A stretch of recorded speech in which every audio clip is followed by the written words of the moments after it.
এই অমলেটটা কখনো কি বাসায় ট্রাই করা হয়েছে? আজকে করেছি স্প্যানিশ অমলেট। শুরু করি। Please follow. প্রথমে 3টা মিডিয়াম আলু নেব, এগুলোকে চিকন করে স্লাইস করব। আর নিব 6টার মতো পেঁয়াজ।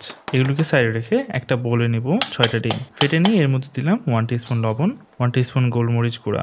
এখন ভালোভাবে মিক্স করে নিই।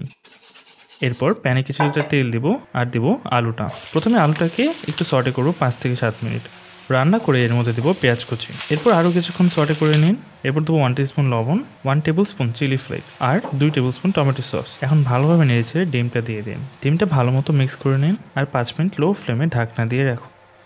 এখন একটা ক্রুশাল পার্ট, ডিমটাকেও উল্টাতে হবে, তবে সাবধানে, বড়দেরকে এটা করতে দিন। বাস আর 5 মিনিট রান্না করে নামিয়ে ফেলুন। আমাদের স্প্যানিশ অমলেট তৈরি। বিসমিল্লাহ। ওয়াও, এটা কিন্তু one of the best omelette, must try.